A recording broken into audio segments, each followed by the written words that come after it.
Suparto Wijoyo, selaku Wakil Direktur 3 Sekolah Pasca Sarjana Universitas Erlangga. Assalamualaikum, Prof. Jojo.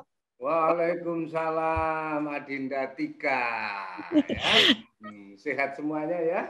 Alhamdulillah, sehat. Semangat dong ini ya. Semangat, merdeka. Oh, merdeka. Bulan Agustus nih, kita harus semangat terus. Iya, karena ini temanya Alhamdulillah sebagai tanda syukur 76 tahun kemerdekaan. Sekarang kita ngomong merdeka nggak ditangkep. Opsir-opsir. Kalau dulu ngomong kemerdekaan ditangkep londo dulu. Ya. Iya. Nah, kita hari ini juga ketemu dengan para profesor yang top-top ini, Mbak Tika dan sahabat Erlangga Forum dimanapun, yang mengikuti YouTube banyak, yang mengikuti link hari ini Zoom sekarang 65. Tapi ingat, ini peserta yang mendengarkan ini bisa 44.000. Wah, karena 44.000 penonton, pendengar. Kenapa? Kalau radio yang menyiarkannya itu 22 radio, Mbak Tika, satu radio minimal yang dengarkan 2.000 kali 22, wah itu kalau dikapitalisasi urusannya Prof. Badri. Oh, iya. Nah itu Pak Direktur yang bagian kan gitu. Nah, kita siapa? Ya. Sekarang 2 direktur, Mbak. Kenapa kok ini 2 direktur sama dasiannya? Itu tandanya cerdas dan berisi. Tadi dasian dilepas, ini direktur yang satunya. Loh, kenapa kok dilepas? Ada tadi. Saya buka pertama tadi dasian kok. Ya. Nah, terus kenapa dilepas? Beliau adalah Dr. Sukardiman. Saya ini ngeleki dasine mana kaya Iya. Hadir juga Prof. Badri Munir Sukoco ya? Prof. Badri Munir Sukoco. Ya. Nah, coba kita lihat ini Prof. Sukardiman. Sesama direktur harus dasian. Oh, harus kompak dong ya, gitu loh ya. Sesama direktur. Nah, kita yang enggak direktur, enggak, Mbak. Iya, assalamualaikum Prof. Sukardiman. Assalamualaikum. Waalaikumsalam Mbak Atika Amsar yang saya hormati dan saya banggakan begitu ya. Oh, Masya Allah, terima kasih. Dan ini Ustadz kita juga sekaligus Caprof kita Pak Suparto Wijoyo ini begitu ya. Terima kasih. Pasti Pirso di belakang saya karena kebetulan saya ada di ruangan saya, ada gambarnya Gatot Kaca dan Setiaki. Ini para kesatria yang juga mendukung Erlangga begitu kan. Jadi juga selamat sore juga untuk para ini tadi ada Pak Direktur Prof. Badri Munir ini ternyata juga seorang boxer yang luar biasa setiap hari aktifnya seperti itu. Ada Pak Iga gitu, ada Prof. Panca juga. Ternyata Prof. Panca ini adalah kakak alumni dari anak saya karena anak saya yang kecil alumni dari Trimurti begitu. Oh iya. Tiga dewa, Prof. Inilah Mbak Tika langsung nostalgia. Iya, Masya Allah. Saya termasuk dulu orang tua wali di SMA Trimurti begitu. Saya ingin menyampaikan bahwa putra putri panjenengan jangan merasa rendah diri, rendah hati karena Trimurti ini sudah menolongkan beberapa lulusan terbaiknya. Salah satunya adalah saya sampaikan Prof. Panca ini. Gitu. Amin. Luar biasa. Amin. Jadi sekarang Pak Direktur Pendidikan Mbak Tika Universitas Erlangga langsung mengikuti acara ini. Itu terima kasih. Kita kalau ngundang sampean nekakno bayar piro kene angge sampean ya. Itu dia ya. Dengan beliau alhamdulillah senang berbagi dan didampingi Direktur Sekolah Pasca Sarjana UNER Profesor Badri Munir Sukoco, kita sapa. Assalamualaikum Prof.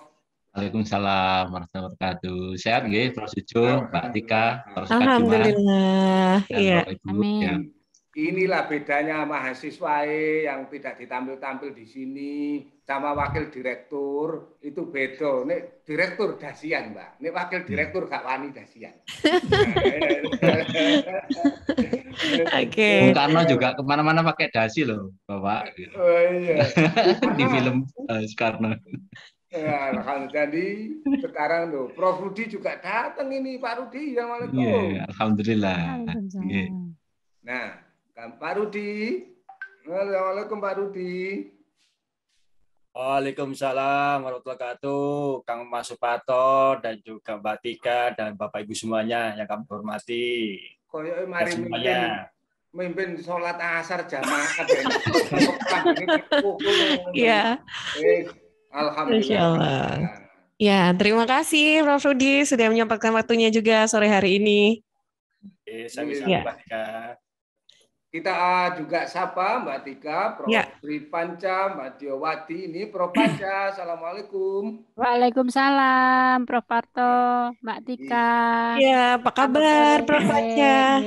Sehat selalu. Alhamdulillah, ini sudah Jadi, lama saya nggak ketemu Prof. Panca ini ya, sampai beberapa waktu lalu keliru panggil Prof. Panca, terus padahal waktu itu hostnya ini ya, siapa ya waktu itu? Mas Pawitra. Iya, Pak Pramitra. Pramitra. Itu dia. Karena Prof. Panca ini Ya.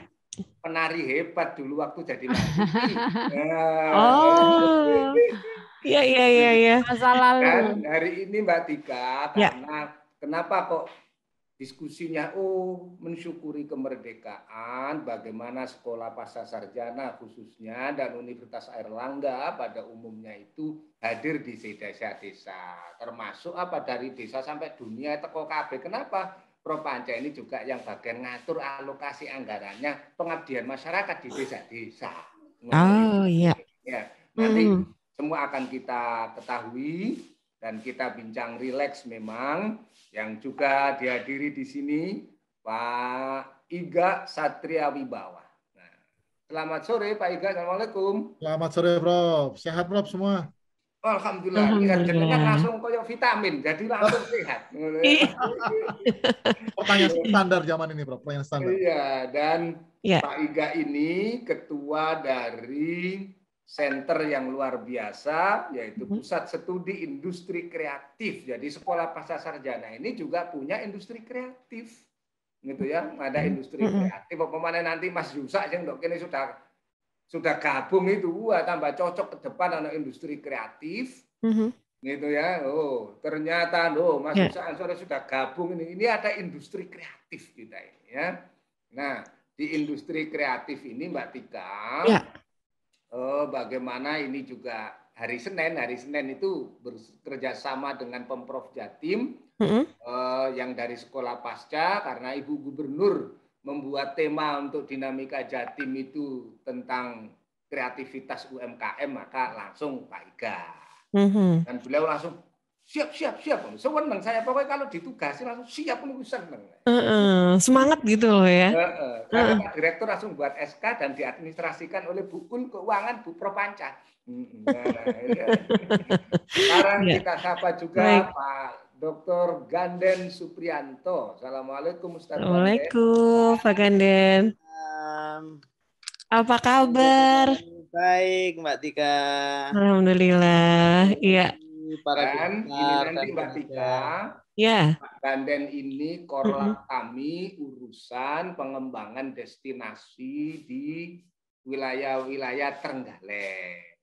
Untuk itu kita undang apa yang diprogramkan untuk Kabupaten Trenggalek, bekerja sama dengan Gus Ipin, Bupati Trenggalek, nah didesain bersama-sama, gitu ya. Jadi nanti kita banyak dengarkan itu. Ya. Ini Bapak saya, kalau ini harus disapa memang kok di terakhir Cak Uyo, karena Bapak itu bagian memangku semuanya, yaitu Profesor Subagio Adam. Assalamualaikum Prof. Assalamualaikum Prof. Bagio. Assalamualaikum Prof. Bagio. Mungkin apa masih mute kali ya. Assalamualaikum. Waalaikumsalam. Assalamualaikum warahmatullahi wabarakatuh. Salam merdeka. Wah, salam merdeka.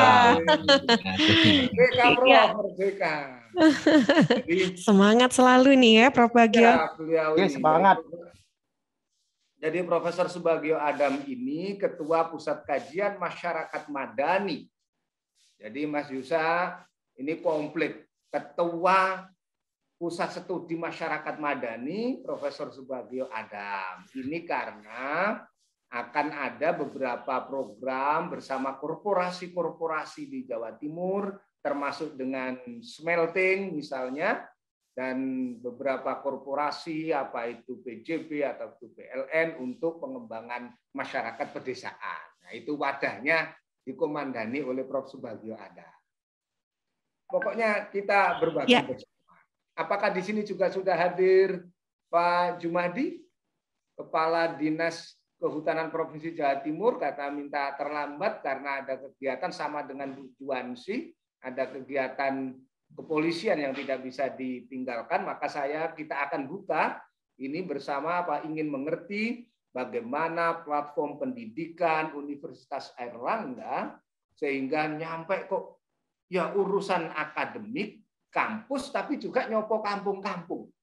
Sehingga pendidikan kita tidak hanya di awang-awang, tapi langsung juga bermanfaat bagi masyarakat. Bagaimanakah desain besarnya? Kita ikuti. Kali ini biasa yang pertama buka Pak Direktur Sekolah Pasca, berhubung itu Direktur Pendidikan. Nah, ada dua nih. Nah, harus Direktur Pendidikan nih Mbak. Dulu Mbak Tika gitu. Ya, boleh. Kita simak dulu penyampaiannya Profesor Sukardiwan ya. Itu panggilan mesranya Prof. Maman. Oh, Prof. Maman. Iya, terus aku panggilannya. Oh iya. Monggo Prof. Eksplorasi tentang pendidikan kita. Terima kasih Mbak Atika dan juga Pak Parto. Assalamualaikum warahmatullahi wabarakatuh. Waalaikumsalam. Tema dalam bincang santai sore ini itu adalah dalam Airlangga Forum, bagaimana mensyukuri 76 tahun kemerdekaan begitu, dan tentunya kita yang ada di dunia pendidikan itu hadir di seluruh pelosok ya, mulai desa dan global atau dunia begitu. Kita paham bahwa Bapak Rektor Universitas Airlangga itu memiliki strategi di dalam pengembangan 2020 sampai 2025 adalah Sustainable Academic for All atau pembelajaran untuk semuanya. Pembelajaran untuk semuanya itu artinya apa?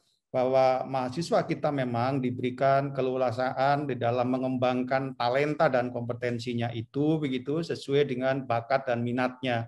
Demikian juga tentunya kita mengelaborasi program Merdeka Belajar Kampus Merdeka, di mana kita paham bahwa mahasiswa kita tidak hanya belajar di dalam kampus, tetapi diharapkan juga punya kebebasan dalam tanda petik, belajar lintas prodi, lintas rumpun ilmu, sehingga mahasiswa kita itu karena sesuai dengan paradigma keilmuan itu sendiri, ilmu itu harus saling menyapa. Demikian juga anak didik kita juga harus saling menyapa dengan tentunya prodi-prodi yang lain. Sehingga kita sekarang ini ada dua kegiatan besar, yaitu adalah kegiatan MBKM internal, MBKM di antara kita lintas prodi, lintas rumpun ilmu, tapi program pembelajaran di luar kampus, yaitu adalah tentunya bisa dengan berbagai kegiatan, mulai dari pertukaran mahasiswa di dalam negeri, luar negeri, ada kampus merdeka, ada juga desa binaan dengan KKN tematik dan seterusnya begitu, dan juga ada kegiatan-kegiatan yang lainnya begitu, dan magang bersertifikat dan seterusnya.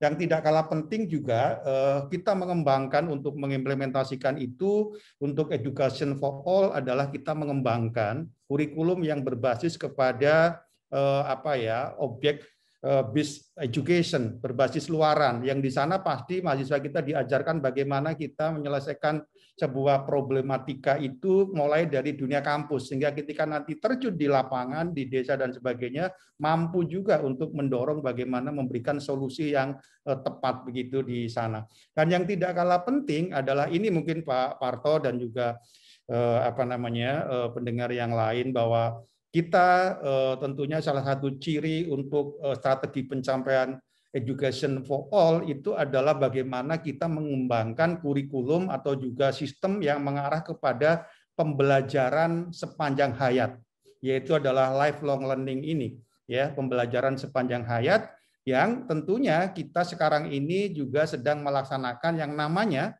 yang salah satunya dalam rangka untuk tadi kita bisa hadir di mana-mana, termasuk sampai di pedesaan maupun juga yang lain, adalah rekognisi pembelajaran lampau ini Pak Parto dan juga para pendengar, yaitu adalah pengakuan terhadap mahasiswa-mahasiswa kita yang mungkin belum beruntung di sana begitu, yang karena kesusahan akademik dan kesusahan ekonomi misalnya, yang belum bisa menyelesaikan program S1-nya, program S2-nya atau program S3-nya itu bisa diberikan sebuah program yang tentunya legal, formal oleh Kemendikbud yang kita kenal adalah rekognisi pembelajaran lampau. Untuk siapa ini? Untuk mereka-mereka yang di tengah jalan mungkin ada masalah karena masalah ekonomi dan sebagainya, kita harus bisa memfasilitasi.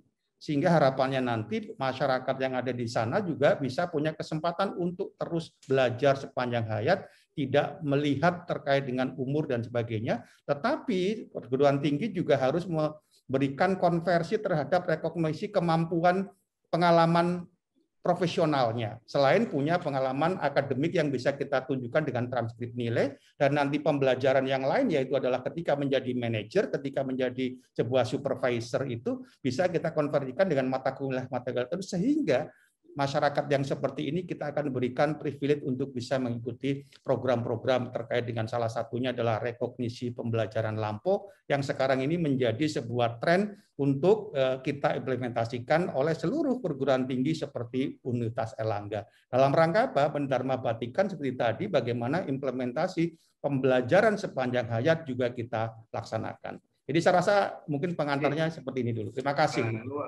Luar biasa Mbak Tika, ini harus tepuk tangan ini. Wey. Pembelajaran sepanjang hayat. Sepanjang hayat ini, pembelajarannya sepanjang hayat, tidak cukup 1 semester. Education for all, Jadi siapapun yang punya kemampuan bisa bergabung di Universitas Airlangga. Dan tadi pesannya yang bagus begini, Prof. Badri mesti paling seneng ya, Pak. Bidang ilmu sekarang harus saling menyapa, kata Pak Direktur. Iya. Ya Mbak Tika. Iya, tadi saya langsung catat itu kata-katanya. Juga harus menyapa. Harus saling menyapa, dan ilmunya harus saling menyapa. Itu wadah terbaiknya adalah di sekolah pasca. Kena opo? Karena multidisiplin. Cocok ini. Ya. Berarti Direktur Pendidikan mengendorse Direktur pasca sarjana ngaten ya. Berarti nanti ada bonusnya ya, Prof. Ini nanti tim media ini langsung quote-nya tadi diambil untuk di Instagram kan. Iya. Saya juga langsung catat tadi. Jaringan kita apa? Mempromosikan bahwa sekolah pasca sarjana memang ilmunya saling menyapa sesuai dengan fatwa dari Direktur Pendidikan UNER. Nah, saya yakin langsung direspon oleh Pak Direktur Sekolah Pasca ini, Prof. Badri. Monggo, Prof. Terima kasih, Prof. Jojo. Ya, seperti biasa saya sesuai amanah dari Prof. Jojo harus membuat PowerPoint. Nah, ini ciri khas gitu. Karena ditampilkan juga di YouTube, jadi saya rasa tidak hanya bisa didengarkan, juga bisa dilihat ya. Judulnya memang dari 76 tahun ke 100 tahun menuju Indonesia Maju 2045. Prof. Jojo. Bapak Ibu, kalau kita bisa lihat sebenarnya dari pembukaan Undang-Undang Dasar memang kemerdekaan itu adalah hak segala bangsa, dan ini juga menjadi pengantar rakyat Indonesia ke depan pintu gerbang kemerdekaan. Pintu ini yang sebenarnya memungkinkan Indonesia sederajat dengan negara lain melalui bersatu, berdaulat, adil, dan makmur. Nah, pada sore ini mungkin kita akan bahas lebih ke kemakmurannya. Juga nantinya diharapkan pada 100 tahun kemerdekaan Indonesia akan menjadi negara maju. Definisi negara maju itu apa gitu? Bisa kita lihat definisinya ada dari IMF, UNDP, sama World Bank, semuanya ngomongin tentang income per kapita gitu. Nah, kalau ngomong income per kapita ini apa yang terjadi di Indonesia gitu. Diharapkan sih Indonesia bisa keluar dari middle income trap tahun 2036. Cuman karena masalah COVID, sebelum COVID pun juga kondisinya seperti ini, hanya Jakarta sebenarnya yang di atas 12.300, sisanya masih di bawah, bahkan dari 5 provinsi Jawa selain Jakarta itu sebenarnya masih lower middle income provinsinya gitu. Jadi ini juga menjadi tantangan bagi Indonesia, apakah benar 24 tahun lagi Indonesia akan menjadi negara maju dengan pendapatan per kapita sesuai dengan batas minimal dari PBB maupun World Bank. Nah, kondisinya saat ini tentu kita juga harus menjadi aware bahwa kondisi karena COVID-19 tidak hanya menimpa Indonesia tapi juga menimpa seluruh dunia. Ini juga akan slowing down ekonomi. Nanti Bapak Wadir satu yang akan lebih fokus di sana. Banyak yang mengatakan ini resesi akan agak lama, banyak bankruptcy dan seterusnya dan seterusnya. Tentu ada high level of structural unemployment, banyak pengangguran nantinya karena memang terjadi kebangkrutan dan seterusnya. Nah, yang perlu dilakukan bersama ini sebagai warga dunia adalah ini ada inisiatif dari World Economic Forum terkait dengan The Great Reset. Tadi juga disampaikan oleh Prof. Sukadiman, lifelong learning ini juga sebenarnya agenda bersama seluruh negara di dunia, bagaimana mengantisipasi terkait dengan reskilling dan upgrading skill yang ada karena kondisi pandemi COVID-19 dengan Industrial Revolution 4.0 itu membuat banyak kompetensi yang dulunya mungkin relevan, sekarang jadi tidak relevan. Itu yang dimaksud dengan lifelong learning. Jadi secara simultan kita melakukan pembelajaran. Nah, ada juga yang terkait dengan pembukaan Undang-Undang Dasar 1945 bahwa Indonesia nanti akan ikut aktif dalam ketertiban dunia. Nah, menyukseskan SDG Sustainable Development Goals untuk tahun 2030 agar semua penduduk dunia ini enjoy kedamaian dan prosper, makmur, itu juga menjadi agenda kita bersama, termasuk yang ada di UNER. Alhamdulillah, UNER pada tahun ini rankingnya di Times Higher Education World University Ranking, khusus Impact Ranking, nomor 401 sampai 600. Khusus terkait dengan kesehatan, kemiskinan, life below water, sama partnership, UNER berkontribusi cukup signifikan. Ini juga diantisipasi dan juga dikontribusi oleh Sekolah Pascasarjana dengan mendirikan center-center yang relevan dengan SDGs, ya, sebagaimana yang tadi saya sampaikan, hubungannya SDGs dengan pembukaan Undang-Undang Dasar tadi juga bisa dieksekusi lewat Sekolah Pascasarjana dengan Center of Good Governance, Center of Women Empowerment, ada Pusat Kajian Masyarakat Madani, ada Pusat Studi Lingkungan dan Energi, dan yang terakhir Pusat Studi Industri Kreatif. Sekali lagi, ini adalah PR bersama bagaimana kita di perguruan tinggi itu menyiapkan SDM-SDM yang bisa berkontribusi maksimal menuju Indonesia Maju 2045. Mungkin itu yang bisa saya sampaikan, Prof. Juju. Ya, terima kasih sekali. Tepuk tangan, tepuk Yay. tangan. Tepuk tangan semuanya. Keren. Jadi Mbak Tika bersama-sama dengan 44.071 pendengar. Ya. Dan 71 kan yang di ini tuh di Zoom. Tapi yang lainnya pendengar radionya. Nah, 44.000. Gitu. Satu radio 2.000 pendengar. Padahal ada yang 5.000, suara Sidarjo 10.000 ya. Waduh. Insya Allah. Apa yang disampaikan oleh Prof. Badri tadi menindaklanjuti apa yang disampaikan oleh Pak Direktur Pendidikan. Jadi mulai urusannya juga urusan income loh, Mbak. Urusan negara maju itu urusan income. Ya. Nah, income kita wis nggak usah dibahas ya, income penyiar karo income dosen apa mana income direktur ya. Nah, jadi urusan income. Tapi yang jelas itu semua menjadi basis berpikir kita. Pendidikan tinggi harus hadir untuk masyarakat. Untuk itu apa? Sekolah Pasca juga mengalokasikan berbagai agenda di desa-desa ya Prof. Panca ya.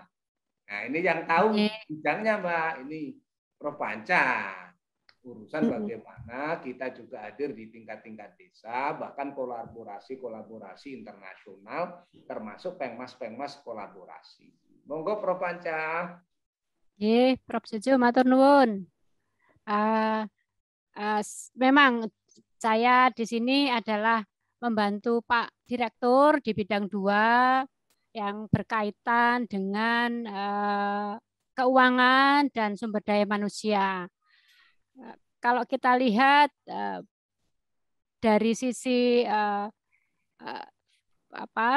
untuk pendidikan, kemudian penelitian dan pengabdian masyarakat, gitu ya. Kalau di bidang 2 itu adalah supporting. Jadi supporting untuk menjalankan kegiatan-kegiatan atau program-program tersebut bisa dilaksanakan secara baik dan sesuai dengan anggaran yang sudah ditetapkan. Nah, dalam rangka kemerdekaan ini kita juga menjalankan kegiatan-kegiatan pengabdian kepada masyarakat, kemudian menjalin kerjasama dengan instansi-instansi, baik itu pemerintah maupun swasta, untuk membina desa-desa binaan.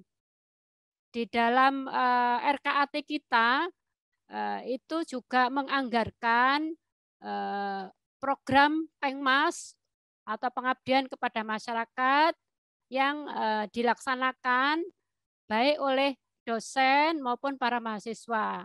Ya. Jadi mahasiswa S2 maupun mahasiswa S3 yang bekerja bersama-sama dengan para dosen-dosen yang ada di prodi-prodi yang ada di pasca sarjana. Jadi selama ini yang sudah dijalankan kegiatan di Jombang, kalau nggak salah Nganjuk dan Jombang, itu sudah dijalankan kegiatan Pengmas itu, dan dana sudah terdistribusi atau tercairkan 70%. Jadi semua harus menjalankan kegiatan pengabdian pada masyarakat di tempat-tempat yang sudah ditetapkan oleh masing-masing ketua tim dari Pengmas itu. Dan kemudian Pengmas ini adalah merupakan diseminasi juga dari penelitian yang sudah dijalankan oleh para dosen, juga dengan para mahasiswa. Mungkin itu yang bisa saya sampaikan, Prof. Pato. Nanti apabila ada hal yang bisa didiskusikan lebih lanjut. Jadi di desa-desa, Prof, mulai Ngawi berjalan, sampun. Jadi yang Ngawi, Nganjuk, Jombang, Lumajang, Madura, di kawasan Madura, karena kita juga mendapat support dari Kementerian Pedesaan, juga dengan berbagai jaringan yayasan-yayasan urusan desa. Jadi di sekolah pasca. Apakah hanya urusan desa? Oh, enggak, sampai dunia, nah Prof. Adri tulisannya dunia semua. Itu tadi tulisannya dunia itu ya. Nah, impact-nya impact dunia kan gitu. Tetapi kita memperkuat juga basis-basis kerakyatannya di pedesaan, termasuk melalui pusat studi pemberdayaan masyarakat madani. Coba masyarakat madani itu khusus. Kita utamakan dulu para profesor soalnya. Ya Mas Ganden ya. Maka Prof. Adam juga akan menceritakan bagaimana pusat studi masyarakat madani sekarang ini berkiprah, bahkan menjalin kerjasama dengan korporasi-korporasi kelas dunia. Ya, korporasi kelas dunia. Gitu. Silahkan Prof.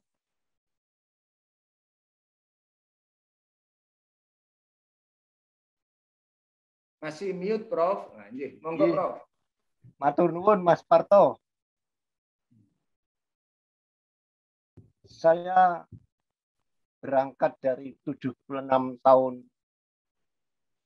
syukur merdeka ini dari Tirta Amerta. Tirta Amerta Untas Erlangga yang bermakna keabadian. Jadi Untas Erlangga terus berkomitmen sebagai sumber ilmu dan abadi dalam pengembangan sebagai sumber pengetahuan. Jadi syukur 76 tahun merdeka tetap terjaga dengan sebagai sumber ilmu pengetahuan. Yang abadi apanya? Yang abadi adalah pengembangan ilmu Untas Erlangga. Demikian saya berikan sedikit. Yang kedua, saya tertarik apa yang ditemukan Mas Parto itu dikotomi desa-desa dan kota. Itu ada jagat cilik, jagat gede. Jadi desa-desa, manifestasi dari desa-desa indigenous, membumi, sifat kesatria, rela berkorban untuk negara. Dikotomi berikutnya adalah dunia tetap ikut mengembangkan kemajuan kehidupan dunia lebih baik. Demikian saya utarakan kepada Mas Parto. Matur nuwun. Salam merdeka.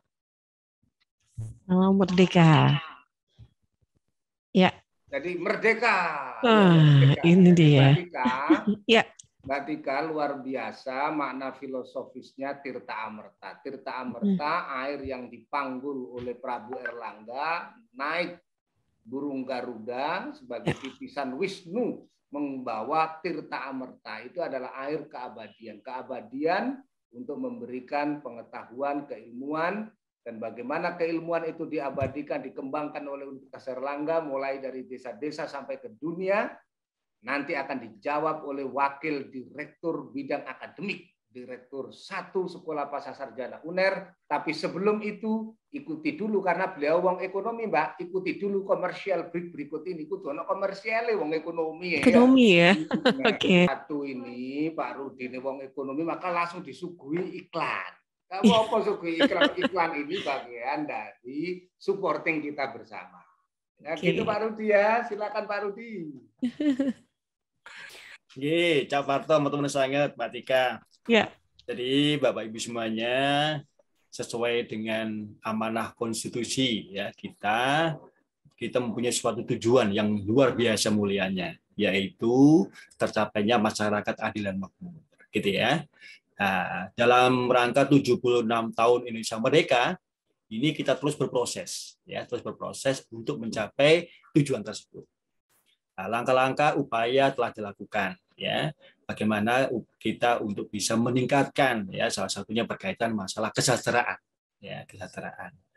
Pemerintah, dunia usaha, kemudian perguruan tinggi ya, kemudian partai politik, organisasi sosial ya, termasuk media yang jelas ini salah satunya adalah Suara Sidoarjo ya, berpartisipasi ya bersama-sama untuk kita berupaya ya dalam meningkatkan kesejahteraan. Kalau kita bicara meningkatkan kesejahteraan ini adalah peningkatan kesejahteraan seluruh rakyat Indonesia ya. Artinya bahwa pelaksanaan pembangunan itu harus dilaksanakan secara inklusif ya, yang melibatkan seluruh lapisan masyarakat. Baik masyarakat ada yang di kota, di desa ya, yang ada di aktivitas sektor seperti pertanian, pertambangan, ya, industri, jasa, ya, dan semua pelaku ekonomi, termasuk yang bergerak di UMKM, ya, di UMKM. Nah, di sini ada juga banyak teman-teman, bapak-bapak, ibu semuanya yang semuanya saya lihat beraktivitas, berkontribusi, gitu ya. Katakan untuk penggerak di desa ini ada Prof. Subagio Adam ya, ada Pak Ganden ya, dan kemudian bergerak di bidang industri kreatif ya, ini ada Pak Iga ya, kemudian bergerak di bidang UMKM itu juga ada Pak Yusa Ansori, dan mungkin Bapak Ibu yang aktif di Airlangga Forum hari ini semuanya bergerak ya di bidang masing-masing. Nah, intinya Cak Parto, Mbak Tika, bahwa kita semuanya itu harus berkoordinasi ya, selalu kita tekankan ya, selalu berkolaborasi ya untuk menjalankan semua kemampuan kita ya, baik yang berada di dunia usaha ataupun di aktivitas lain. Nah, termasuk kita yang di perguruan tinggi ya, di perguruan tinggi ini tadi sudah disampaikan oleh Bapak Direktur Pendidikan Prof. Sukardiman dan Bapak Direktur Sekolah Sarjana Prof. Badri bahwa banyak hal yang sudah dilakukan perguruan tinggi termasuk Universitas Erlangga, dan jelas khusus adalah Sekolah Pasca Sarjana, yaitu mencetak pemimpin yang nantinya mempunyai kontribusi seperti yang saya sebutkan tadi. Bahkan Cak Parto, Mbak Tika, kontribusi yang kita jalankan ini ya tidak hanya di lingkup Indonesia ya, kita juga sudah banyak alumni kita yang tersebar baik yang terutama di negara-negara berkembang yang ada di Afrika ya, kemudian di Asia, kemudian juga ada yang di Amerika Latin. Intinya bahwa sepakat 76 tahun Indonesia ini, Indonesia luar biasa bergeraknya dengan kolaborasi, koordinasi, ya, kebersamaan antara pemerintah, dunia usaha, perguruan tinggi, ya partai politik, organisasi sosial, termasuk dengan media massa untuk mencapai dan mensukseskan tercapainya tujuan mulia kita, yaitu masyarakat adil dan makmur yang memang masih perlu suatu proses ke depannya. Demikian, Pak Parto. Ya, jadi Mbak Tika Ya. dan sahabat Erlangga Forum dimanapun di seluruh dunia, karena di sekolah pasca dari banyak sekali mahasiswa antar negara ya, di berbagai macam kawasan. Kemarin kursus-kursus kami itu diikuti malah oleh negara-negara maju di Eropa dan Amerika ya Pak Rudi ya. Ikut semua kursus-kursusnya. Tadi kalau dengar suaranya kok ada tukang kerja itu Mbak, renovasi kandang ayamnya Prof Rudi itu. Oh. Selesai 3 bulan itu. Iya. Jadi mahasiswanya juga lintas negara dan itu akan terus dikembangkan ya Prof Sukardiman. Untuk mahasiswa lintas negara, Prof.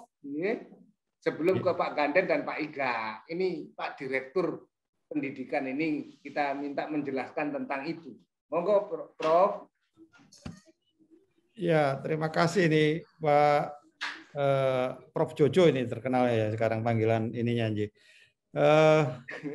Apa namanya, untuk pelajaran tentunya terkait dengan tadi disampaikan oleh berbagai narasumber bahwa kita dalam rangka mensyukuri kemerdekaan yang sudah ke-76 ini tentunya sebagai perguruan tinggi yang sudah apa namanya cukup banyak memberikan kontribusi terhadap tadi panjenengan menyampaikan bahwa ternyata pendidikan itu bukan hanya untuk global saja, tapi kita juga harus ketika kita berdiri bumi kita harus kita junjung gitu.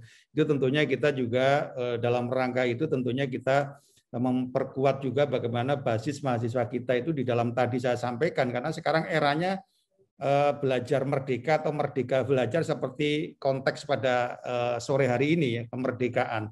Jadi sistem pembelajaran kita pun kita dorong untuk menuju ke program yang seperti tadi itu. Jadi konteksnya tadi kita menyampaikan bahwa Nun Sewu Pak Parto bahwa kita itu adalah sesuai dengan amanah WHO bahwa itu pembelajaran atau education for all itu adalah juga amanah dari WHO ya, World Health Organization, yang mendorong bahwa tentunya tadi seperti amanah di dalam pembukaan undang-undang ini ahlinya Pak Parto yang kemarin juga sudah saya baca tulisannya sisik melik di dalam ini kemerdekaan begitu yang inspirasi kami juga begitu ya. Jadi ternyata memang kita juga memiliki strategi di dalam mengimplementasikan itu tadi. Ya kalau saya mungkin berbicara yang ke dalam dulu yang terkait dengan masalah bagaimana desa menjadi sebuah objek untuk kita banyak belajar, karena kita ada istilah KKN BBM ya. Kuliah kerja nyata bersama masyarakat itu adalah bentuk dari komitmen kita bagaimana ingin memajukan juga desa, memajukan tadi itu yang katanya dunia besar, dunia kecil, Prof Bagio, guru saya, senior kami begitu, kami setuju saja, tetapi kami juga harus mendorong lulusan-lulusan kita juga punya kompetensi yang bisa berdaya saing regional atau global.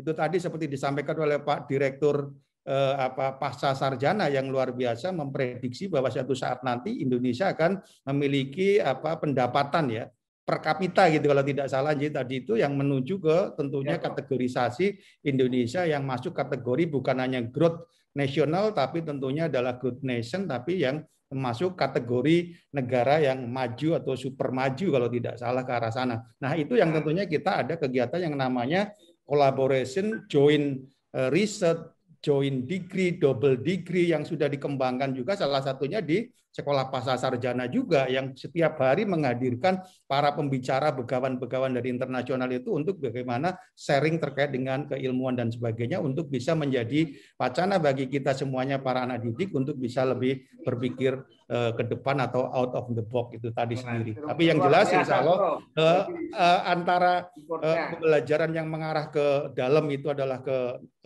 pendidikan karakter juga kita kuatkan. Satu hal Pak Parto ingin saya sampaikan, Universitas Erlangga mulai tahun 2021 mengimplementasikan pembelajaran karakter. Selain mata kuliah wajib umum, kami juga ada mata kuliah pendidikan dasar yang harus kita perkuat juga dengan beberapa mata kuliah tertentu yang harus diinsersikan dan diimplementasikan mulai semester gasal ini. Di dalam rangka itu apa? Biar UNER akan mencetak insan-insan cendekia tapi tetap memiliki jati diri keuneran yang sangat kuat. Jati diri itu adalah tadi itu Tirta Parwertasari yang dari Prabu Erlangga tadi sebagai bentuk sinopsis dari apa yang kita gunakan sebagai jargon itu sendiri. Begitu. Saya rasa ngaten. Nah, terima kasih sekali Prof. Yang di desa-desa, alhamdulillah peserta yang di desa termasuk Mas Sukardi ini itu Nganjuk, bagaimana desa-desa di Nganjuk juga sampun memberikan, malah kami banyak sekali diberi support oleh desa-desa dan akhirnya kami juga hadir dengan desa-desa. Ini ada Mas Kardi dari Nganjuk juga hadir, senang, terima kasih sekali. Dan bagaimana pedesaan dikembangkan ekonominya. Mas Iga, ada waktu 2 menit terlebih dahulu untuk komentar sebelum nanti Pak Ganden nanti komentar banyak setelah sesi berikutnya. Tapi sekarang komentar singkat dulu Pak Iga, bagaimana membangun ekonomi kreatif itu mensyukuri 76 tahun ini. Silahkan. Terima kasih Prof. Jojo. Ini terhormat bisa berbagi pendapat di sini. Ekonomi kreatif itu sebetulnya adalah ekonomi masa depan kita, Prof. Jojo. Dan pandemik ini terus terang mempercepat itu semua. Ketika pandemik kan menyerang 3 hal yang sangat krusial di ekonomi kreatif. People, crowd, dan mobility. Dan 3 hal itu diserang habis-habisan oleh pandemik. Tapi ada penelitian bahwa justru yang survive itu adalah justru ekonomi kreatif, karena daya kreasi itu akan memunculkan usaha-usaha untuk segera bergerak keluar dari restriksi yang ada dan mencari cara-cara kreatif untuk bisa bertahan. Dan itu yang kita coba gali, kita coba elaborasi potensi-potensi yang ada di Indonesia terutama, dan ternyata memang yang tumbuh saat ini di saat pandemi ini justru UMKM, dan mereka mengandalkan potensi-potensi kreatif di sekitarnya.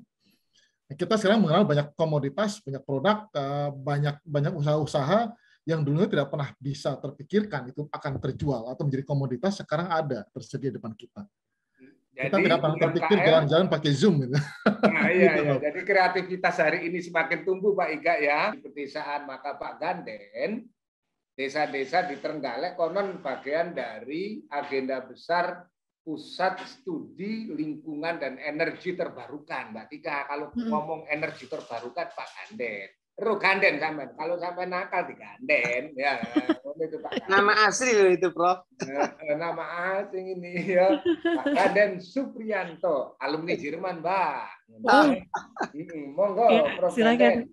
Ya, terima kasih Prof. Jojo. Ini yang saya hormati senior-senior saya ini juga Mbak Tika ini. Selamat sore ya. Iya, jadi kalau kita bicara tentang kemanfaatan universitas itu memang itulah yang menyebabkan universitas menjadi terkenal gitu ya. Nah, salah satunya tentu saja universitas kebanggaan kita, Universitas Erlangga.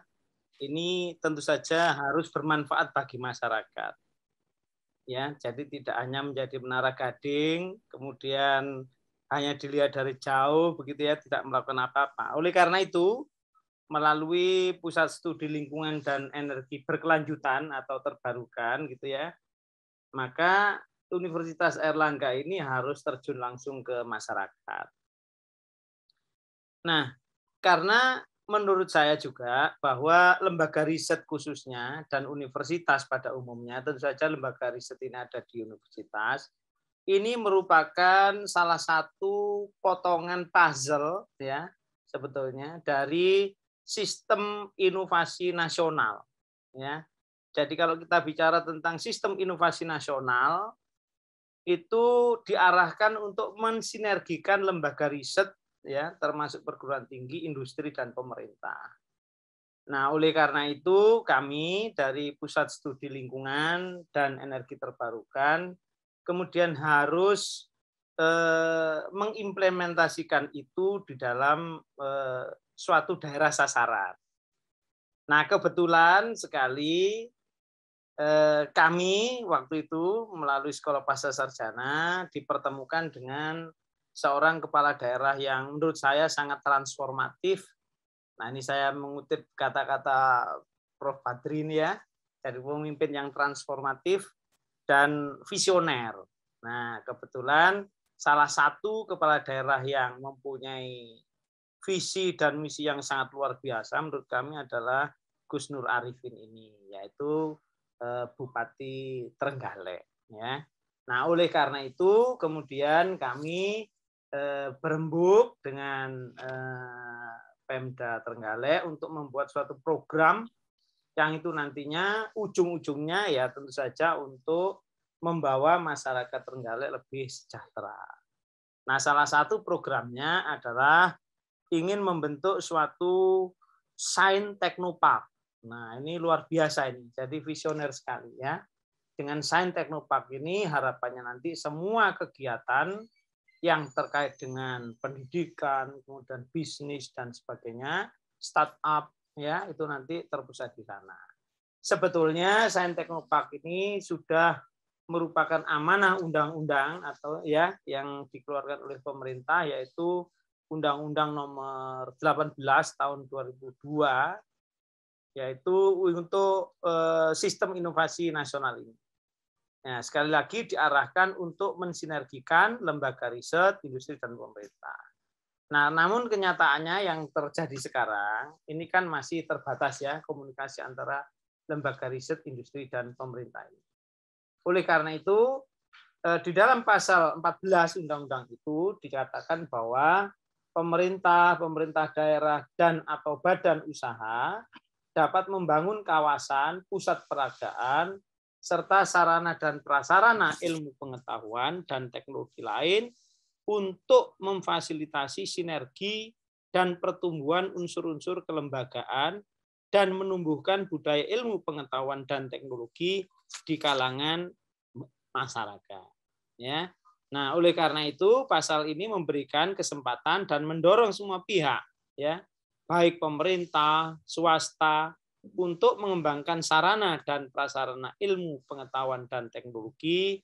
Ya, salah satunya adalah Sains Teknopark ini. Nah, tentu saja kita tidak ujuk-ujuk kemudian membuat program ini.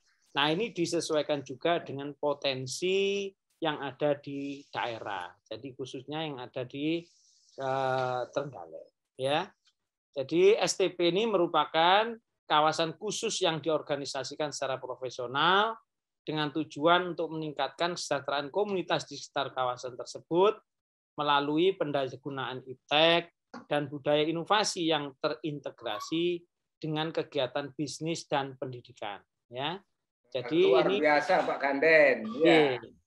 Jadi Mbak Tika dan sahabat Erlangga Forum, sekolah pasca yang kemudian punya pusat studi lingkungan dan energi berkelanjutan atau terbarukan yang dipimpin langsung oleh komandannya ini Pak Ganden ini, itu akan mengelola semacam Sains Teknopark. Bagaimana itu desainnya, destinasinya di wilayah di Lembelis, di Trenggalek. Ada satu areal kata sebutno pirang hektare kata sebutno cek penasaran ya akan jadi destinasi baru di Trenggalek yang nanti Pak Iga juga sedang mendesain merumuskan itu, yang sambung dari Gus Ipin yang sedang daftar di Magister Pengembangan Sumber Daya Manusia, sambung nanti itu sampai ke Probolinggo yang ke timurnya, tapi nanti juga sambung ke Lumajang tuh. Coba sambung juga sampai ke Ponorogo. Nah, di Ponorogo ketemu Pak Sugiri yang juga daftar di Doktor S3 PSDM, dan Ponorogo sendiri juga siap untuk wilayahnya menjadi bagian dari laboratorium untuk Sains Teknopark sebagaimana yang digagas oleh Sekolah Pasca Sarjana Universitas Erlangga, dan bagaimana ini diisi Pak Iga wilayah ekonomi kreatif. Monggo ekonomi Pak Iga, kreatif. kan belum rampung mau. Ini Pak Ya. Iga, monggo. Prof, ya. Ya, terima Silakan. kasih Prof. Jojo. Mbak, persoalan ini memang menjadi menarik karena kita mencoba di Trenggalek dan juga di kota-kota lain, kita mencoba sebetulnya memetakan potensi yang ada, mengangkat lokalitas yang ada sekitar lokasi ya, Prof. Jojo ya. Jadi seringkali memang potensi-potensi yang ada itu tidak terlihat atau belum terlihat karena kita terlalu jauh melihat tanpa melihat bahwa di sekitarnya ada potensi yang bisa digali. Nah, bagaimana cara menggali potensi itu yang akan kita coba bekerja bersama dengan masyarakat sekitar untuk katakanlah bersama-sama bukan membimbing ya, bersama-sama memberikan semacam diskusi-diskusi untuk memanfaatkan semua hal ya, yang bisa tentunya meningkatkan bagaimana UMKM di sekitar lokasi wilayah tersebut dapat mencapai hasil yang maksimal. Nah, kita mencoba pendekatan selain pendekatan lokalitas juga pendekatan teknologi, Pak Prof. Jadi ekonomi kreatif sekarang ini memang sangat tergantung teknologi. Apalagi pandemik ini memaksa kita suka atau tidak suka itu harus memanfaatkan semua akses teknologi yang ada. Sehingga kombinasi antara pengguna teknologi, kemudian potensi lokal dan kreativitas individu itu menjadi semacam kekuatan dari ekonomi kreatif di masa depan. Sehingga UMKM juga tidak perlu merasa khawatir untuk misalnya head-to-head bersaing dengan industri besar, katakanlah begitu. Karena masing-masing punya pasar yang berbeda. Nah, andaikan UMKM bisa memetakan pasarnya sendiri, saya yakin dengan segala keterbatasan, kalau kita bicara keterbatasan modal di Indonesia, UMKM akan tetap utuh. Dan justru yang terjadi paling tidak selama pandemik ini, kekuatan ekonomi kreatif itu UMKM yang justru bertahan sebetulnya. Dengan pasar yang mungkin kecil bagi kita bicara industri, tapi UMKM itu besar untuk survive, dan itu modal untuk survive itu modal besar untuk kedepannya dikembangkan. Nah, itu yang kita coba diskusikan dengan teman-teman di lokasi itu, kemudian juga di desa-desa, sehingga mereka kedepannya akan bisa lebih survive lagi dengan situasi dan kondisi apapun. Sepanjang masa teknologi itu penting.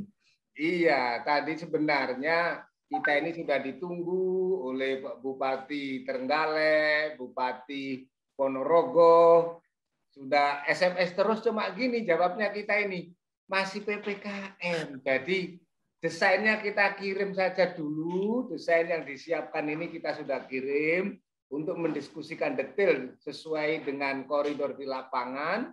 Itu akhirnya gimana, virtual dikirim dari Trenggalek juga ngirim virtual, kemudian film-filmnya, sehingga kita bisa kembangkan ke depan lebih lanjut tentang ekonomi kreatifnya UMKM yang kreatif, Mbak Tika. Ya. Untuk sahabat Erlangga Forum yang kepingin membahas bagaimana ekonomi kreatif bagi UMKM secara khusus spesifik Pak Ika Ijenan, bersama Kepala Dinas Kominfo Provinsi Jatim, ikuti siaran Dinamika Jawa Timur hari Senin. Hari Senin besok ya. Posternya digarap. Oh iya. Khusus urusan ini. Khusus gitu. Nah, sekarang coba komentar dari beberapa pendengar kita dibacakan ya. Ya, ini sudah masuk tadi sebetulnya di jam 4 tadi sebetulnya, cuman saya baru bacakan sekarang gitu ya. Ada Kang Soli, terima kasih Kang Soli sudah bergabung di WhatsApp redaksi Suara Sidoarjo. Ini Kang Soli, Assalamualaikum, saya Soli dari Sidoarjo, tepatnya saya warga Sedati Sidoarjo. Nah, ya, yang ingin saya tanyakan, apakah ada program khusus bagi para pelaku UMKM untuk melanjutkan kuliah S2 di Universitas Erlangga? Karena Sidoarjo ini juga mayoritas adalah para pelaku UMKM. Bagus sih sebetulnya kalau ada program khusus untuk para pelaku UMKM. Terima kasih. Salam hangat dari Kang Soli Sedati Sidoarjo. Terima kasih. Mbak Yulia juga, Mbak Yulia Facebooknya ya wakai beritanya ya. Cuma ya kita sekarang gini. Programnya apa saja? Ada ekonomi kreatif, Pak Rudi, ada magister ekonomi kesehatan ya kita ya. Terus penjurusan yang ada di magister pengembangan sumber daya manusia itu macam-macam. Nah ini Pak Rudi bisa merespon. Pokoknya ono kabeh, jok khawatir ya, ono kabeh programnya. Pak Rudi yang menjelaskan. Coba. Terima kasih terkait dengan keinginan yang luar biasa ya dari Pak Soli, mungkin juga teman-teman pelaku UMKM seluruh Indonesia yang ingin belajar terkait dengan upaya peningkatan ya kemampuan, maka di Universitas Erlangga termasuk juga secara khusus di Sekolah Pasarjana untuk level program magister ini kita menyediakan juga peningkatan kemampuan kapasitas itu ya untuk yang berkaitan dengan masalah degree ya atau jenjang pendidikan untuk level S2 ini, maka di Sekolah Pasarjana ada program studi S2 pengembangan sumber daya manusia, ya, yang dimana dalam redesign kurikulum, yang dimana ini diberikan arahan oleh Bapak Direktur Pendidikan Prof. Sukardiman dalam salah satu proses pembenahan ya kurikulum di Universitas Erlangga. Maka di S2 pengembangan sumber daya manusia ini kita juga memberikan beberapa peminatan atau konsentrasi, ya. Nah, salah satu konsentrasi ini adalah mengadop dari apa yang tadi disampaikan oleh Pak Iga, ya, berkaitan dengan pengembangan ya industri kreatif, ya. Di situ juga berkaitan pengembangan masalah UMKM dan sebagainya. Intinya di sini kami melihat dari perspektif untuk pengembangan leadernya, ya, bagaimana nanti Bapak Ibu semuanya yang sudah berkecimpung di dunia kreatif, di UMKM, ini kita akan meningkatkan, mengupgrade kemampuan sebagai seorang leader untuk bisa bertarung di dalam suasana bisnis yang saat ini terjadi. Nah, mungkin di program magister di beberapa fakultas yang ada di Universitas Erlangga juga mengembangkan ya berkaitan dengan dunia usaha ini, kewirausahaan ini. Namun secara khusus untuk yang di sekolah Pasajana, karena kita bersifat multidisiplin, maka kita menggabungkan berbagai pendekatan, salah satunya di pengembangan sini untuk konsentrasi yang berkaitan dengan pengembangan industri kreatif atau yang berkaitan dengan UMKM akan mengelaborasi segala sesuatunya yang berkaitan dengan persoalan real yang dihadapi oleh pelaku UMKM. Dan nanti mungkin Pak Ika akan bisa mendetailkan ya terkait dengan apa namanya konsentrasi ini. Namun arahan dari Pak Direktur Pendidikan Prof. Sukardiman seiring dengan bahwa kita harus banyak memberikan kontribusi, inilah yang harus kita lakukan Pak Suparto untuk bisa memberikan nilai real bagi masyarakat yang membutuhkan, terutama bagi pelaku-pelaku dunia usaha yang saat ini ingin mengupgrade ya kemampuan seiring dengan perkembangan persaingan dan juga konstelasi ekonomi yang selalu berubah dalam status kondisi yang luar biasa cepatnya. Demikian Pak Suparto. Ya, terima kasih sekali. Ini yang jawab langsung Wakil Direktur Bidang Akademik. Jadi Mbak Tika, ya. Di sini ada pertanyaan khusus sebenarnya dari Pak Teguh Santoso, ini alumni senior, Mbak, alumni senior. Nah, Mbak, Brandy budaya Erlangga itu yang bagaimana? Ya. Sekali dengan model Erlangga Forum ini kan gitu. Bagaimana Pak Iga nanti akan menjawab itu? Langsung tak jawab gini, Pak Teguh Santoso senior kami, cacak kami ini Mbak Caca, cacakku ya. Ya. Jawabannya ini, ikuti dinamika Jatim hari Senin jam 7 pagi sampai jam 8. Nah, itu paling aman, wes, paling aman. Ya. Teman di situ. Karena apa? Karena ini sekarang Prof. Subagio Adam tadi yang sudah mulai dari alam kecil, alam besarnya, kan gitu toh. Untuk Tirta Amerta kita, bagaimana peran keabadian Universitas Erlangga sampai di desa-desa, dan sekarang beliau juga menjalin kerjasama dengan korporasi-korporasi untuk penguatan masyarakat desa. Bagaimana program penguatan masyarakat desanya, Prof, dengan pusat studi masyarakat madani itu?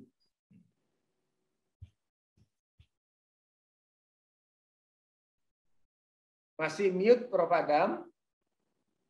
Masih mute? Waktu dekat ini, Pusat Kajian Masyarakat Madani melakukan CSR pada PT Smelting. Salah satunya adalah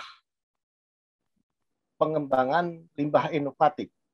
Jadi pengembangan pengelolaan limbah inovatif. Jadi itu salah satu kegiatan CSR dengan PT Smelting dalam rangka menaikkan kesejahteraan penduduk pedesaan di sekitar kehidupan di lembah-lembah limbah, terutama limbah plastik. Yang kedua, tadi disebutkan juga UMKM. Jadi ada nanti pelatihan dalam binaan UMKM, terutama dalam marketing tadi oleh Pak Iga. Itu 2 yang bisa diterangkan, Mas Parto. Ada 4 lain yang segera menyusul. Terima kasih, Mas Parto.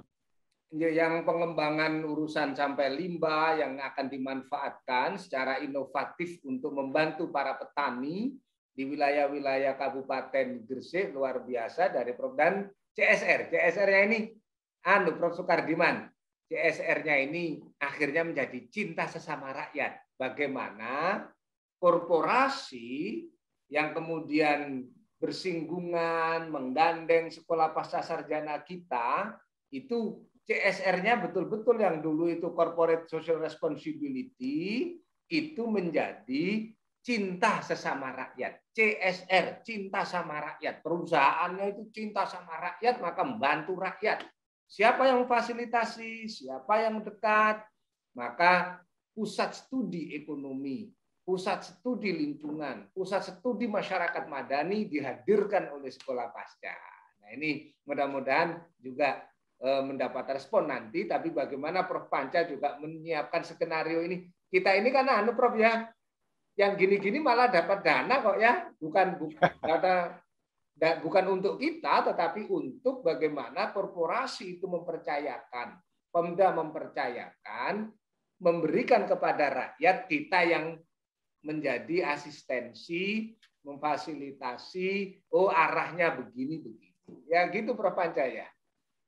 Iya, Prof. Jojo. Jadi memang kalau untuk kegiatan-kegiatan kerjasama kita dalam segi pendanaan untuk RKAT sendiri kita juga ada gitu ya, tetapi juga akan berkolaborasi dengan pihak yang kita ajak kerjasama.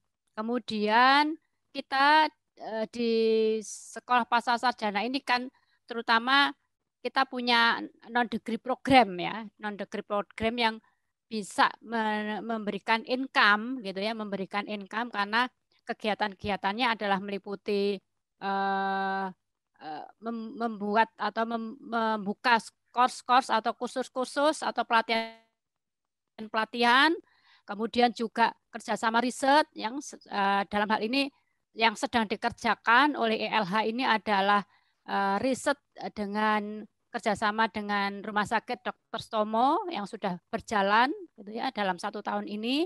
Nah, dana-dana itu adalah dana yang mungkin bisa kita putar lagi untuk mendanai kegiatan-kegiatan lain dari unit-unit atau dari center-center yang mungkin dari pihak yang kita ajak kerjasama itu mungkin tidak bisa memberikan imbalan dalam bentuk biaya, tetapi mungkin memberikan suatu tempat-tempat tertentu yang bisa kita jadikan model-model, misalnya tadi seperti desa-desa binaan yang dibentuk oleh PT Smelting gitu ya, PT Smelting untuk mencerdaskan atau meningkatkan taraf hidup rakyat atau masyarakat di sekitar PT Smelting itu yang memang wilayahnya di daerah Gresik ya, sekarang sudah saya rasa Gresik ini sudah cukup bagus gitu ya, sudah cukup tinggi tingkat taraf kehidupan rakyat atau masyarakat di sana gitu ya, dengan adanya PT Smelting dan Bapak Bupati yang sangat juga masih muda, jadi selalu berkarya dan inovatif dalam membangun wilayah atau Kabupaten Gresik. Begitu juga di kabupaten yang lain seperti tadi yang sudah dijelaskan oleh Bapak Ganden tentang sepak terjang Bupati Trenggalek gitu ya. Saya lihat beliaunya sangat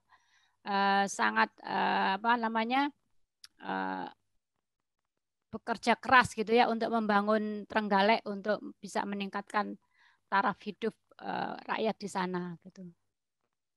Mungkin itu ini dari Prof. Panca, jadi Pak Direktur Pendidikan Prof. Sukardiman, alhamdulillah juga di Pamekasan akhirnya juga terbentuk desa-desa tematik. Jadi kalau Pak Bupati Gresik, alhamdulillah juga magister manajemen bencana untuk mengatasi banjir-banjir yang ada di Kabupaten Gresik.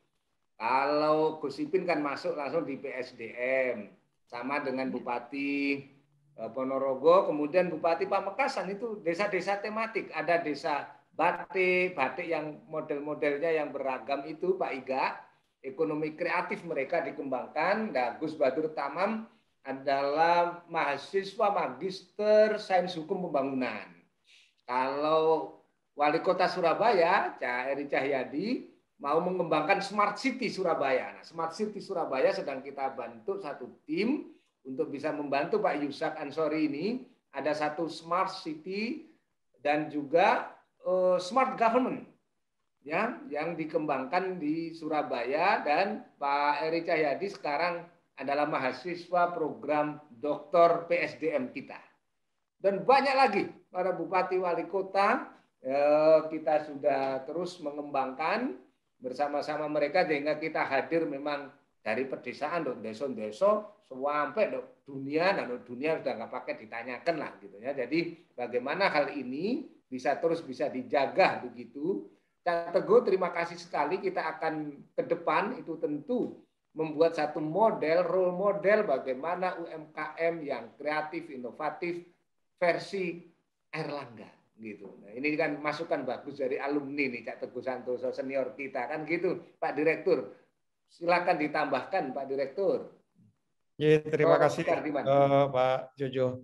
Saya tadi tertarik dengan apa yang ditanyakan oleh Pak Solihin ya, Pak Soleh ya, dari Sidoarjo Sedati. Berarti beliau juga seorang pelaku UMKM yang ingin meningkatkan kompetensinya bagaimana mendapatkan kesempatan peluang untuk belajar kepada degree yang lebih tinggi. Paling tidak mungkin beliau dulu S1 bisa naik ke derajat yang lebih tinggi ke magister. Hanya saja mungkin saya sampaikan kepada panjenengan termasuk juga Pak Direktur Pasca Sarjana, karena tadi saya di awal bahwa salah satu strategi kita untuk mengimplementasikan pembelajaran untuk semua, ya, Education for All, itu salah satu programnya adalah mengakui kompetensi seseorang itu bukan hanya dari aspek akademiknya saja, tapi juga kita bisa akui secara soft skill-nya. Sehingga muncullah program pemerintah lewat Kemendikbud itu yang mulai disampaikan atau disosialisasikan mulai tahun 2017, yaitu adalah rekognisi pembelajaran lampau. Jadi Pak Rudi, Nun Sewu, kalau sakit nanti tahun depan atau semester depan, menurut saya kita juga harus membuka CSR juga untuk teman-teman mitra-mitra kita dari UMKM yang kemungkinan para ownernya itu ingin meningkatkan statusnya menjadi seorang magister, itu mungkin kita bisa lewat jalur rekognisi pembelajaran lampau. Di mana itu? Yaitu bagaimana nanti ketika seseorang itu sudah punya pengalaman, mungkin pernah kuliah S2, tapi di tengah jalan misalnya ada masalah, secara non-akademik tentunya karena masalah apa finansial atau seterusnya, maka itu bisa kita rekognisi. Jadi transkrip yang bersangkutan nanti kita bisa masukkan sebagai portofolio, ditambah dengan kedudukan dia pada saat memimpin UMKM. Apakah sebagai manajer, apakah sebagai apapun namanya, nanti sakit dikonversi menjadi tentunya mata kuliah tertentu, sehingga yang bersangkutan itu mungkin hanya 1-2 SKS saja yang harus diselesaikan, atau mungkin tesisnya saja. Sehingga itu mampu mempercepat untuk kelulusannya begitu. Nah, inilah yang harusnya kita lakukan sebagai bentuk pengabdian kita. Tadi disampaikan oleh Pak Ganden juga, universitas bukan hanya sebagai mercusuar saja, tapi kita juga bisa merangkul, bisa mengajak, bisa bagaimana tadi pembelajaran sepanjang hayat kita fasilitasi. Nah, salah satunya mudah-mudahan sekolah pasca juga semester depan sakit mengimplementasikan itu, karena tentunya regulasinya sampun kita siapkan. Terima kasih. Matur nuwun Pak Prof. Sukardiman, jadi luar biasa. Langsung ini reporter tepuk tangan juga, karena apa? Reporter juga kepingin sekolah. Ya, saya ikut. Yang rekognisi. Dan singkatnya Mbak Tika juga ada beasiswa di Sekolah Pasca Sarjana, juga ada program beasiswa. Kalau penyiar jaringan radio kita, kalau kepingin sekolah, skema itu tadi. Nah, penyiar itu pun sakit kita konversikan, karena itu kemampuan tertentu juga yang bisa dikonversikan ke mata kuliah komunikasi, mata kuliah apa, sehingga tidak harus mungkin hanya tugas akhir dan publikasi misalnya, sehingga hanya mungkin nggak sampai berapa bulan itu sudah bisa kita selesaikan. Menariknya lagi, Pak Direktur untuk sekolah di Pasca Sarjana, tapi ikuti dulu komersial berikut ini, Prof. Sukardiman, Pak Rudi. arek-arek wartawan, arek-arek penyiar radio, japri kabeh. Alhamdulillah rencana CSR ngono ya. Alhamdulillah ya. Senang-senang Semuanya. Jadi ya. Sahabat Erlangga Forum, tidak terasa waktu 2 jam telah kita lalui bersama-sama, dan sebagai penutup nanti gongnya memang Pak Direktur Pendidikan. Pembukanya juga bukan Pak Direktur Sekolah Pasca karena beliau sedang rapat hari ini di Rumah Sakit Dr. Sutomo. Maka sekarang dibuka. Untuk apa? Closing remark, pesan kita tetap bersyukur 76 tahun telah merdeka, dan bagaimana pendidikan tinggi yang hadir di desa sampai di kelas dunia itu memang harus bermanfaat bagi masyarakat yang menurut konstitusi yang disinggung mulai oleh Pak Rudi, ekonom yang jadi juris ini tadi, ya, teknis yang jadi juris Pak Ganden, kabeh konstitusi, kabeh konstitusi. Dan sekarang kita dengarkan sebagai pesan pegangan kita sampai ketemu di Jumat depan itu. Oh iya, dulu closing remark untuk Erlangga Forum edisi 20 Agustus begini, kan gitu Mbak Tika. Maka kita giring Ibunda kita Prof. Sri Panca Widowati, ada waktu 60 detik untuk menyampaikan. Silakan Prof. Matur nuwun. Jadi dengan semangat 45 ya pada ulang tahun kemerdekaan RI ke-76 ini, kita tetap harus semangat untuk membangun negeri kita melalui pendidikan ya, terutama di UNER dan khususnya di Pasca Sarjana, tetap bergerak maju untuk membangun bangsa melalui pembangunan di desa-desa. Mungkin itu yang bisa saya sampaikan. Matur nuwun. Dari desa menuju kota. Nah, tadi pesannya kalau Pak Direktur Pendidikan, di mana bumi diinjak, di situ langit dijunjung. Nah, itulah dari Universitas Erlangga. Sekarang Pak Ganden. Terima kasih, Prof. Jadi kita hidup di Indonesia.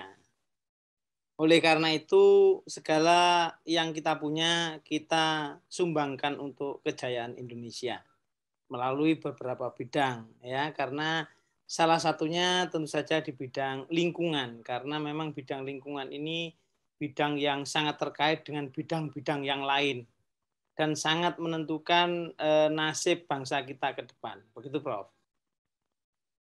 Urusan nasib ini, Mbak Tika. Ya. Dan sahabat Erlangga Forum, urusan nasib pendidik ya.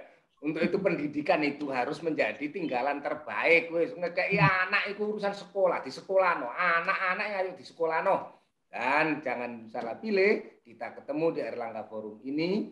Pesan Pak Ganden adalah urusan anak bangsa kita ini. Prof Panca juga ada yang nyenggol loh Prof Panca. Prof Panca ini mungkin koncoku ndok UKTK kata Pak Teguh. Wis nanti itu nostalgiain nanti ya. Sekarang dilanjutkan oleh Pak Iga. 60 detik untuk panjenengan.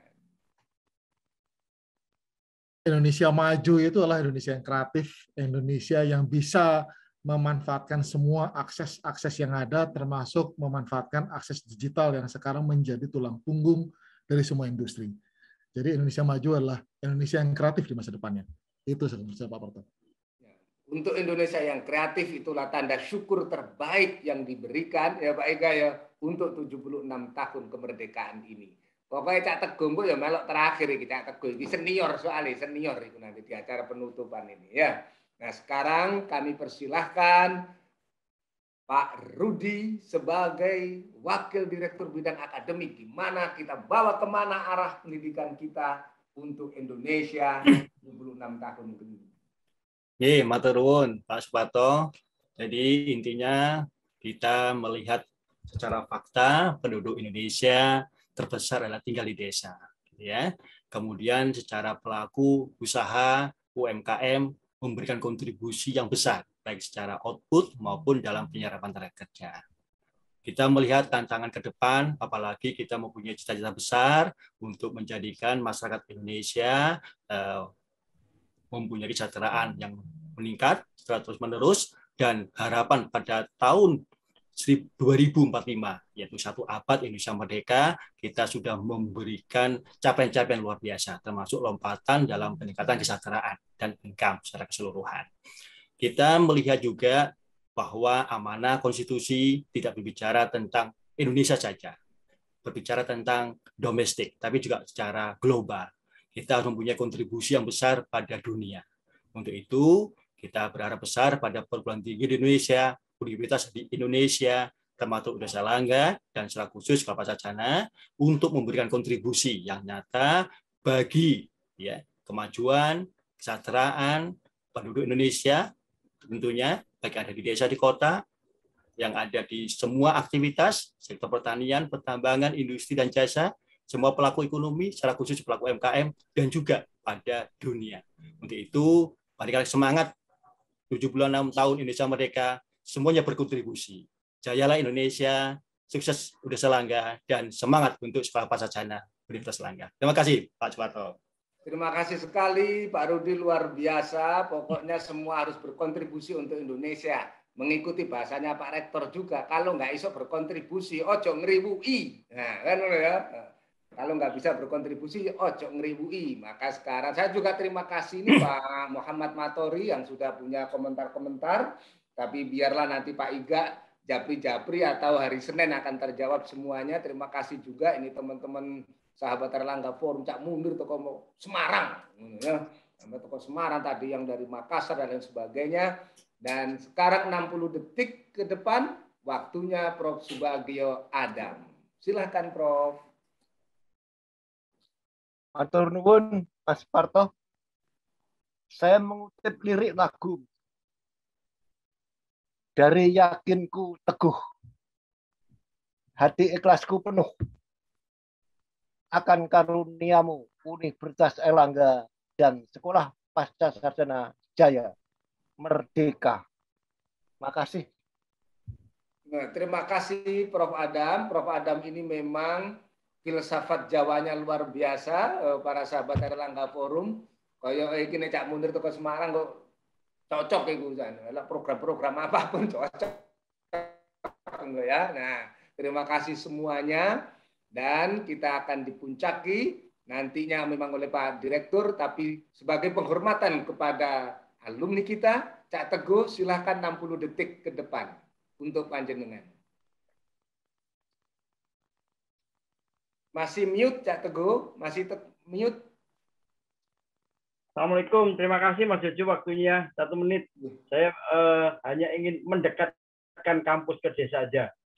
Contohnya di Madiun ada Madiun Raya, tapi suaranya belum terdengar. Itu yang kami ingin dekatkan. Desa butuh sentuhan dengan tidak dari atas bottom up, tapi bottom up. Bukan top bottom, tapi bottom up. Coba sesekali mendengarkan orang-orang desa berbicara. Seperti kemarin pakar porang, itu dulu orang pemulung, Prof. Pemulung sampah. Tapi sekarang dibutuhkan di seluruh di Indonesia. Bahkan TNI pun, jenderal-jenderal itu intens di situ untuk pengembangan porang. Itu aja, Prof. Terima kasih. Assalamualaikum. Waalaikumsalam Pak Teguh Santoso. Ono tegune gandengan koyo wis. Pokoke diwakili Cak Teguh sing sepuh sing nom ngalah dhisik.